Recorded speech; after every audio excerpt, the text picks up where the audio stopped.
Paper तो दे दिया MTS का, इसकी आंसर की कब आएगी? पीईटी और पीएसटी के बाद दोबारा वैसे कट ऑफ आएगी क्या? भैया डिपार्टमेंट कौन सा है? वेरिफिकेशन पहले होती है बाद में? डॉक्यूमेंट वेरिफिकेशन में क्या क्या लेके जाना पड़ेगा? मेडिकल कहाँ पर होगा मेरा? मेडिकल में क्या क्या चेक होता है? कितने दिन लग जाएंगे पेपर होने के बाद ज्वाइनिंग का? हे व्हाट्सअप द सरकारी गए फैमिली, तो उम्मीद करता हूँ आप लोग मस्त होंगे और एक नंबर होंगे। तो इस वीडियो में हम लोग बात करने वाले हैं आपके एसएससी एमटीएस 2024 के ज्वाइनिंग प्रोसेस के बारे में और पूरा कंप्लीट प्रोसेस की कैसे कैसे एग्जाम देने के बाद आपके फर्दर स्टेप्स क्या रहेंगे, कब रिजल्ट आएगा, कब पीटी रहेगा, सारी की सारी डिटेल्स हम बात करेंगे इस वीडियो के अंदर, डिपार्टमेंट के बारे में भी। तो चलिए वीडियो को शुरू करते हैं। और वीडियो शुरू करने से पहले इंपॉर्टेंट बात वही है जनाब कि अगर आप मेरे चैनल पर फर्स्ट टाइम आए हैं तो subscribe to my channel the Sarkari guy. You can also follow मेरे इंस्टाग्राम से नेम द सरकारी गाय। तो देखो मेरे दोस्त, ये नवंबर का महीना चल रहा है, आज है 13 नवंबर, कल हो जाएगी 14th और कल आपका लास्ट एमटीएस 2024 का एग्जाम। उसके बाद आ जाएगी आपकी 5 से लेकर 8 दिन के अंदर आपकी ऑफिशियल आंसर की आ जाएगी। आंसर की आने के लगभग 2 महीने बाद, यानी कि तकरीबन 60 दिन बाद आपका रिजल्ट आ जाएगा पेपर का। पेपर में जो भी आपने दिया अपना, इसमें सेशन 1 सेशन 2 था, इसका पूरा कंप्लीट आपका रिजल्ट आ जाएगा। और इस रिजल्ट के अंदर आपको ये शो किया जाएगा कि जिन लोगों ने पीईटी के अंदर क्वालिफाई किया उनकी लिस्ट आएगी पूरी की पूरी। उसके बाद पहले आपका पीईटी होगा। और हाँ, पीईटी के बारे में जब हम बात कर रहे हैं, जो आपका फिजिकल एफिशिएंसी टेस्ट होगा या फिजिकल स्टैंडर्ड टेस्ट मेजरमेंट का होता है, बेसिकली ज़्यादा उसमें कुछ इतना लोड नहीं आता है। तो वो जो टेस्ट होता है उसके अंदर आप उसको स्किप भी कर सकते हो। ये डाउट पूछते हैं कई बार लोग कि वो लोग मतलब मज़े मज़े में लगा लो या अनअवेयरनेस लगा लो, तो उसके अंदर लोग फिल कर देते हैं हवलदार को ऊपर और एमटीएस को नीचे फिल कर देते हैं। फिर बाद में पूछते हैं कि अगर हम पीईटी या पीएसटी को स्किप कर देंगे तो क्या हमारा एमटीएस के अंदर सिलेक्शन मान्य होगा या नहीं होगा? तो हाँ, बिल्कुल होगा। आप चाहो तो अपना पीईटी या पीएसटी को आप स्किप कर सकते हैं, उसमें कोई भी दिक्कत वाली बात नहीं है। उसके बाद जब आपका हवलदार का पीईटी का आ जाएगा 2 महीने बाद, मतलब वही लगा लो कि नवंबर चल रहा है तो नवंबर के 22-23 तक आपकी आंसर की आ जाएगी। उसके 2 महीने बाद यानी कि जनवरी तक, 22-23 जनवरी के आसपास, 25 जनवरी फिर गणतंत्र दिवस के आसपास आपकी फिजिकल की लिस्ट आ जाएगी। इन बच्चों ने पीईटी के लिए क्वालिफाई करा है, जिन लोगों ने भी अपना हवलदार में ऊपर नाम डाला था। तो वो जो लिस्ट आएगी उसके अंदर जिसको जाना है वो मैंने डाउट क्लियर कर दिया, वो अपना चले जाएंगे। इसको नहीं जाना होगा वो मत जाना। आप अगर आपने एमटीएस क्वालिफाई करा तो आप उसके अंदर क्वालिफाई कर जाओगे आगे, ठीक है। अब इससे पहले तो क्या रहता था यार, 2-2 टीयर होते थे एमटीएस के अंदर, एक रिटर्न वाला भी रहता था। 2019-20 के आसपास, 22 के बाद से पैटर्न बदल दिया था पूरा का पूरा। उसमें तो सिंगल डे एग्जाम है एंड उसमें फिर कट ऑफ भी काफ़ी सारी आती थी। इसके अंदर सिर्फ 2 ही बार आपकी कट ऑफ आएगी, तो जो पीईटी हो गया जब, उसके बाद फिर आएगा सीधे फाइनल कट ऑफ। इससे पहले जो डॉक्यूमेंट वेरिफिकेशन का तो स्टेप था वो एसएससी के जिम्मे रहता था कि एसएससी अपने हेडक्वार्टर के अंदर कैंडिडेट्स को बुलाती थी और वहीं पर ही आपका डॉक्यूमेंट वेरिफिकेशन किया जाता था। वो पार्ट नहीं है तो डायरेक्ट आपका रिजल्ट आ जाएगा फाइनल। तो पीईटी के जो क्वालिफाई कर जाएंगे उन लोगों का नाम हवलदार के अंदर उसी में टॉप प्रायोरिटी में रहेगा। उसके बाद आपका फाइनल रिजल्ट आ जाएगा। उसके लगभग 1 महीने बाद या मतलब 20-25 दिन के अंदर उसके बाद आपका फाइनल रिजल्ट आ जाता है, ठीक है। एंड और इसके रिगार्डिंग अगर मैं आपको प्रॉपर अगर पूरा डिटेल बताऊँ तो ज़रा सा हम लोग एमटीएस 2023 के बारे में डिस्कस कर लेते हैं कि जो आपका कॉलअप था फिजिकल का, वो इसका लगभग 50 दिन बाद बंदों को बुलाया गया था उसके फिजिकल के लिए, ठीक है। यानी कि जो आपकी लिस्ट विस्ट आई थी 50 दिन के अंदर अंदर आपका फिजिकल का हो गया था। सितंबर के 2023 के अंदर आपका last year MTS conduct exam हुआ था और 50 दिन बाद आपका पीईटी के लिए आ गया था 7 नवंबर को कि ऐसे होना है। और पीईटी आपके स्टार्ट 18 दिसंबर के आसपास, उसका बाद में फिर फाइनल रिजल्ट भी हो गया था इतने टाइम पीरियड के अंदर। यानी कि कुल मिला के बात मोटी मोटी सी आ रही है इसके अंदर ये है भाई कि जो आपका फाइनल रिजल्ट आने वाला होगा और जो अभी आप एग्जाम दे रहे हो, ये सारा का सारा प्रोसेस अभी आपका 4 से लेकर 5 महीने, 4 के अंदर अंदर निपट जाने चाहिए अगर हम पिछले रिकॉर्ड पे एक बार नजर मारते हैं तो। और जो आपने प्रेफरेंस भरी है उसी के हिसाब से आपका नाम लिस्ट के अंदर आएगा। अगर आपने पहले ऑल इंडिया भर दिया है तो ऑल इंडिया एमटीएस हवलदार के अंदर आपका नाम आएगा। अगर आपने स्टेट वाइज फिल करा, अपना होम स्टेट फिल करा, अगर वो नहीं आ रहा है, अगर आपने सेकंड वाला जो भी आपका प्रेफरेंस रहा होगा, फॉर एग्जाम्पल फिर हम जैसे कि मैं बिहार से बिलोंग करता हूँ, तो फिर अगर मैंने बिहार भरा तो मेरा अगर बिहार में नंबर आ गया है, कट ऑफ के अंदर आ गया है तो ठीक है, दैट्स गुड।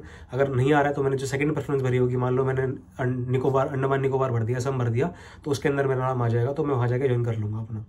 उसके बाद डिपार्टमेंट आपको कब पता लगेगा? अब देखो डिपार्टमेंट का टंटा कुछ इस हिसाब से रहता है यार। जब आपका फाइनल रिजल्ट आ जाएगा तो जो पहले तो आपका नाम आएगा एमटीएस हवलदार के अंदर लिस्ट में। एमटीएस हवलदार की आपकी लिस्ट आ गई कि यार ये है जिन्होंने क्वालिफाई करा है। उसके बाद जो एमटीएस रहेंगे हवलदार का तो देखो उसी टाइम पता लग जाता है कि उसको कौन से डिपार्टमेंट के अंदर ज्वाइनिंग उसको मिलनी है और क्या है क्या नहीं। तो हवलदार के लिए तो ज़्यादा दिक्कत होती नहीं है, उसको पहले ही क्लियर कट होता है कौन सा डिपार्टमेंट आपको मिला है, मतलब सीबीआईएन मिला है या आपका सीबीडीटी टैक्स मिला है या फिर आपको जीएसटी वाला मिला है, तो वहीं पर ही। बाकी जो एमटीएस रहते हैं उनका जो स्टेट होता है वो तो अपनी मर्जी से मिलता है आपको स्टेट, बट जो डिपार्टमेंट होता है वो आप चूज़ नहीं करते हो उसके अंदर। डिपार्टमेंट को बेसिकली ऐसा बताया जाता है कि राउंड रॉबिन थ्योरम होती है। कोई भी अगर आप में से जो बंदा वीडियो देख रहा है अगर कंप्यूटर साइंस बैकग्राउंड से बिलोंग करता है तो उससे थोड़ा सा रिलेट कर पाएगा। बट बाकी मैं लेमैन में भाषा में समझाने की कोशिश करूँगा। मान लो 1 to 10 लगा लो, तो मेरे पास और 100 कैंडिडेट्स हैं, अब मुझे रैंडमली देना है, तो मैं क्या करूँगा 1 पे 1 को बच्चे को खड़ा कर दूंगा, उनको सीरीज वाइज या रैंक वाइज मान लो मैंने खड़ा कर दिया 1 से लेकर 100 तक, और 10 डिपार्टमेंट ऐसे एलोकेट कर दिए। तो जो पहला नंबर वाला होगा उसको वो 1 वाला मिल जाएगा, 11 वाले को 11, फिर 21 वाले को 1 वाला, ऐसे ही 22 वाले को 2 नंबर, और 12 नंबर वाले को भी 2 नंबर, जो भी मतलब लास्ट में इनके 2 2 उनको सेकंड वाला डिपार्टमेंट, लास्ट में 3 है तो थर्ड वाला डिपार्टमेंट, इस तरीके से। बाकी कुछ लोग ऐसे अफवाह फैला के रखते हैं कि भाई जिनकी रैंक अच्छी होती है उनको बढ़िया डिपार्टमेंट मिलता है, तो मैं इस बात को क्लियर कट कर दूँ, एक मिथ है, ऐसा कुछ नहीं है, बकवास है ये सब। जिसके अपने जैक जूक होते हैं, यू नो वेरी वेल मैं क्या कहना चाह रहा हूँ क्या नहीं, वो लोग थोड़ा बहुत एडजस्टमेंट कर लेते हैं। बाकी टू बी ऑनेस्ट जो मैंने देखा है, जो मेरे जो थोड़े बहुत दोस्त हैं उनसे मैंने बातचीत करी, तो कई लोगों की रैंक जो 100 के आसपास है, 50 है, 60 वाला भी एक था मेरा दोस्त, तो उनकी जो रैंक वाले बंदे थे उनको भी नॉर्मली डिपार्टमेंट मिला। ऐसा कुछ नहीं कि उनको इनकम टैक्स मिल गया है, ऐसा कुछ भी नहीं है। तो ये बातें फालतू हवाबाजी है, जो लोग बोलते हैं कि भैया आपकी अच्छी रैंक है तो आपको अच्छा डिपार्टमेंट मिल जाएगा, तो ये प्योरली रैंडम होता है, ठीक है ना। एंड फिर उसके बाद आ जाती है भैया आपकी नॉमिनेशन लिस्ट। देखो अभी हमने कुछ टाइम पहले एक नोटिफिकेशन देखा हो अपने एसएससी का कि एडमिट कार्ड के लिए उन्होंने अब एक यूनिफाइड वेबसाइट है, मतलब पहले तो ये था कि आपको अलग अलग वेबसाइट पर जाके डाउनलोड करना पड़ता है एडमिट कार्ड, बट अभी हमने देखा कि जो एसएससी जेईई यानी कि जूनियर इंजीनियर का जो एग्जाम था, उस एग्जाम के अंदर एसएससी ने क्या करा है कि जो आपका एडमिट कार्ड है वो आपको सिंगल एक ही वेबसाइट के ऊपर मिल रहा है। तो फिर हाई चांसेस हैं कि आगे आने वाले जितनी भी चीज़ें रहेंगी वो सारी की सारी आपको एक ही वेबसाइट पे मिलेगी। तो अब आपको बार बार अलग अलग वेबसाइट पे जाके नॉमिनेशन स्टेटस देखने की शायद जरूरत ना पड़े। तो ये एक अनुमान है, इससे कोई फर्क नहीं पड़ेगा आपके स्टेटस लिस्ट के ऊपर, वो जब आनी है अपना नॉर्मल उसी टाइम पे आएगी। बट ये रहेगा कि अब आपको यूनिफाइड रहेगा, तो एक ही जगह पे आपको सारी की सारी चीज़ें अवेलेबल हो जाएगी, जो आपकी SSC.gov.in वाली एक सिंगल वेबसाइट है। वहीं पर ही आपको स्टेटस पता लग जाएगा, वहीं पर ही आपको नॉमिनेट कर दिया जाएगा कि आपको कौन सा डिपार्टमेंट रैंडमली एलोकेट हुआ है राउंड रॉबिन थ्योरम के तहत। तो अब मेरी बात एकदम गौर से सुनना, अब आपकी फेवरेट चीज़ के बारे में बात करने वाला हूँ मैं, वो आपका ज्वाइनिंग प्रोसेस। ज्वाइनिंग प्रोसेस क्या रहेगा आपका, आपने ये PET VT सारी चीज़ें क्लियर होगी, और ये क्लियर करने के साथ साथ मैं आपको एक बार थोड़ा सा ना रफ आइडिया देना चाहूँगा MTS 2024 का, मतलब PET VT का कैसे कैसे क्या रहेगा। जो आपका MTS 2022 है ना यार, वो उसका वो कंडक्टिंग मंथ था मई जून, ठीक है, और 4 महीने के अंदर अंदर यानी कि अक्टूबर तक आपका फाइनल रिजल्ट हो गया था पूरा का पूरा, और इन 4 महीने के अंदर आपका PET भी हो गया था, उसका उसका मेजर मेजरमेंट जो भी सब होना है, पहली कट ऑफ और दूसरी कट ऑफ। पहली कट ऑफ जो PET BST की आती है वो, और जो फाइनल कट ऑफ आती है फाइनल लिस्ट दोनों की कंबाइन करके MTS हवलदार वो, तो फाइनल रिजल्ट आपका 4 महीने के अंदर डिक्लेयर कर दिया था SSC ने। और जो MTS 2023 है ये आपका सितंबर 2023 में कंडक्ट किया गया था, इसका फाइनल जो था, क्योंकि 22 वाले के अंदर ज़्यादा वैकेंसी थी, वो ज़्यादा लंबा खिंचा था। सितंबर वाला तो जल्दी कंडक्ट हो गया क्योंकि उस टाइम पे तो बहुत ही कम वैकेंसी थी लास्ट वाले MTS में। और 4 महीने बाद यानी कि सितंबर से दिसंबर तक, अब दिसंबर में आपका फाइनल रिजल्ट आपको देखने को मिल गया था।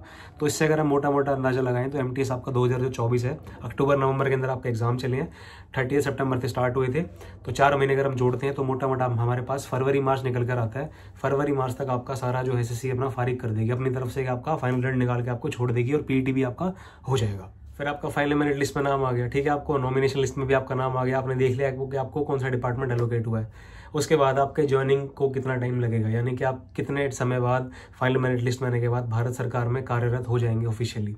तो यार वो देखो, मोटी मोटी सी बात अगर तुमको बताऊं मैं, तो ये जो बात है डिपार्टमेंट पे डिपेंड करती है, बट फिर भी I will give a rough idea about that कि कैसे कैसे क्या प्रोसेस रहता है। डिपार्टमेंट एलोकेट हो जाएगा, नॉमिनेट हो जाएगा, उसके बाद आपको अटेस्टेशन फॉर्म आते हैं। अब अटेस्टेशन फॉर्म आपके पर्सनल डिटेल्स ही आपको उसमें फिल करनी होती है, 5 कॉपीज आती हैं बेसिकली। अगर कई बार डिपार्टमेंट 2 भी भेज देता है और कह देता है कि खुद ही अपने 3 कॉपी कर लो, बट आपको वहाँ 5 ही सेंड करनी होती है। उसमें एक फॉरवर्डिंग रहेगी कुछ, आप अगर मेरी पुरानी वीडियोस देखेंगे then you will have a thoroughly idea about that, आपको पूरा आइडिया मिल जाएगा वहाँ से। आप चेक करोगे चैनल पे जाके, आपको नीचे भी सजेशन के अंदर वीडियो दिख रहा होगा, तो आप वहाँ पे जाके देख सकते हैं किस तरह का अटेस्टेशन फॉर्म रहता है। बाकी थोड़े दिन में I will upload more video about the DV and other details, तो you can subscribe to my channel and stay tuned. उसके बाद भैया फिर अटेस्टेशन फॉर्म आप फिल करके दे देंगे, उसके बाद होता है आपका PV यानी कि पुलिस वेरिफिकेशन। अब देखो ये भी डिपेंड करता है डिपार्टमेंट के ऊपर। अब जो देखो जितने भी डिफेंस वाले डिपार्टमेंट है, मेजरली आपका AFHQ हो गया, मतलब हेडक्वार्टर रहता है इसका, आर्म्स फोर्स हेडक्वार्टर में काम रहता है, वहाँ पे आपको मोबाइल फोन भी अलाउड नहीं होता है, तो उस डिपार्टमेंट के अंदर आपका पुलिस वेरिफिकेशन ज्वाइनिंग से पहले होता है, तो इसीलिए वहाँ पर ज्वाइनिंग होने में टाइम लग जाता है बहुत ज़्यादा। अगर मैं खुद की बात करूँ तो मेरी ज्वाइनिंग होने के अंदर तकरीबन 2019 में जाके सब हो गया था, फिर 22-21 मतलब 3 साल लग गए थे मेरा पूरा प्रोसेस होने के अंदर।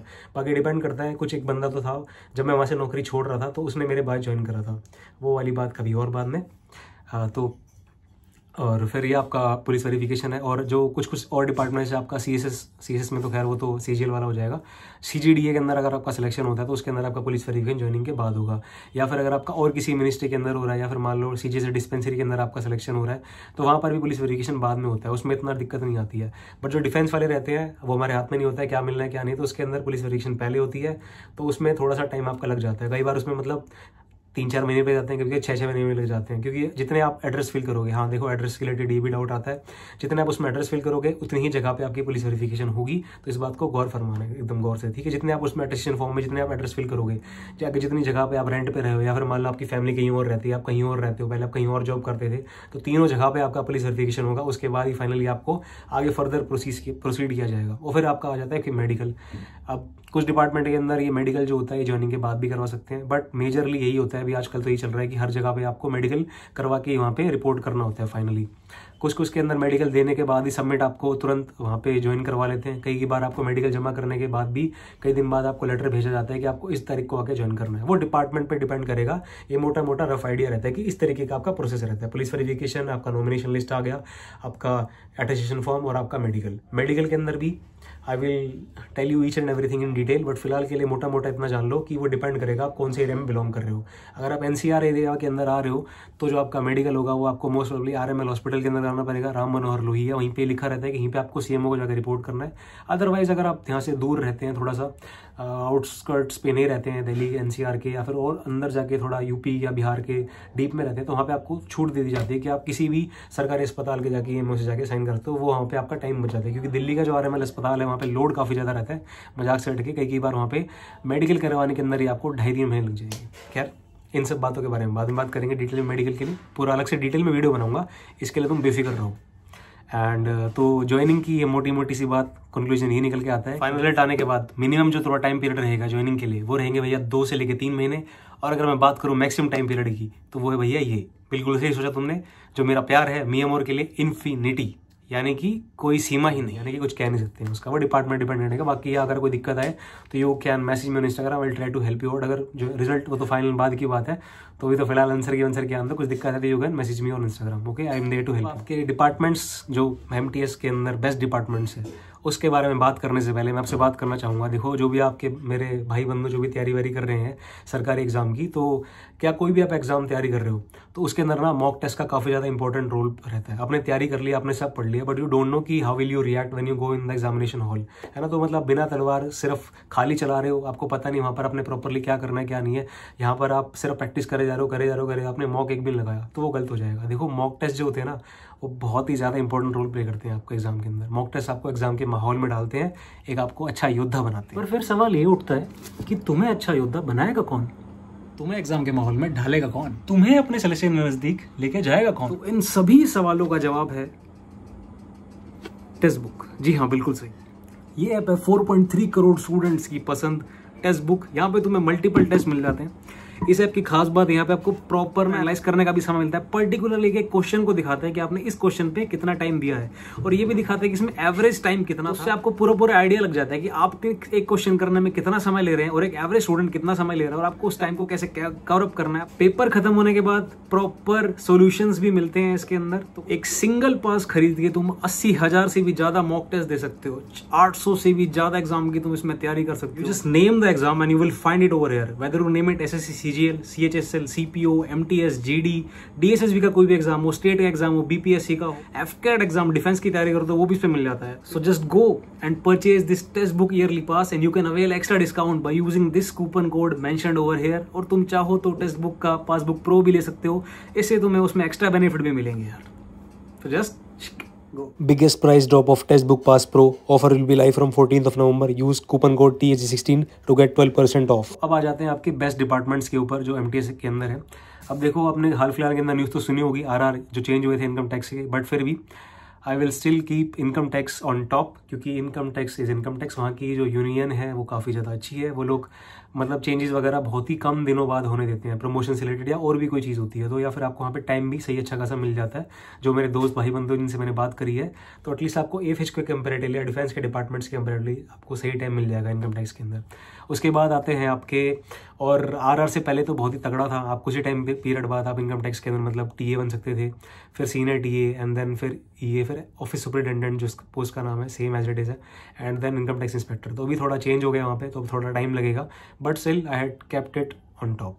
एंड देन फिर आ जाता है आपका अकाउंट्स के डिपार्टमेंट जितने भी है। अकाउंट्स के डिपार्टमेंट के अंदर एक अच्छी फैसिलिटी ये रहती है कि आप डायरेक्ट 2 साल की सर्विस के बाद वहाँ पे डायरेक्ट WO का एग्जाम दे सकते हो। इसके अंदर भी डिटेल में I will make a video later on, ठीक है, प्रॉपर डिपार्टमेंट के ऊपर बनाऊंगा, बेफिक्र रहो आप सब लोग उस चीज़ को लेके।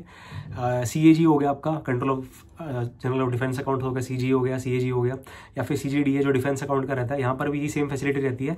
पहले कई सारे जो MTS थे 2 साल नौकरी करने के बाद डायरेक्ट WO का एग्जाम देते हैं, यानी कि आप from 1800 grade pay you get over to 4800 grade pay, यानी कि आप डायरेक्ट गेस्टेड ऑफिसर बन जाते हो ग्रुप बी। उसके बाद आपका MEA जो आपका विदेश मंत्रालय, यहाँ पर सारी की सारी चीज़ें सोफिस्टिकेटेड रहती है, आपके ऊपर ज़्यादा लोड नहीं आता है। इसके अंदर काम रहता है ME के अंदर no doubt, but still MEA is MEA। फिर आपका NIC आ गया, फिर आपका survey of India. Survey of India के अंदर मैंने देखा है वहाँ पे समय अच्छा खासा मिल जाता है, जो मेरे दोस्त लोग रहे हैं, तो ऐसा रहता है मतलब। और बाकी कोई भी मिनिस्ट्री आपको मिल जाए वो आपके हाथ में नहीं रहेगी, जो भी एट द एंड आपको मिलेगा, if you really want to do that then you have to join it. तो यही है डिपार्टमेंट के बारे में। तो उम्मीद करता हूँ मेरे दोस्त इस वीडियो के माध्यम से मैं तुम्हारे काफ़ी हद तक जितने भी डाउट थे क्लियर कर पाया कि आपका कैसे कैसे क्या प्रोसेस रहने वाला है, ज्वाइनिंग से लेके आपका एंडिंग तक, पुलिस वेरिफिकेशन, मेडिकल, और ये जितने भी टॉपिक्स हैं मैं आपको सभी टॉपिक्स के ऊपर डिटेल में वीडियो प्रोवाइड करूंगा। चाहे आपका पुलिस वेरिफिकेशन हो, चाहे आपका अटेस्टेशन फॉर्म भरने का हो, चाहे आपका मेडिकल हो, और चाहे आपका डिपार्टमेंट हो उसके अंदर प्रमोशन का क्या एक्सपेक्ट रहता है, और चाहे आपका रिजल्ट हो या फिर आपका PET या PST हो, हर चीज़ के बारे में आपको डिटेल में मिलेगी इस चैनल पे वीडियो।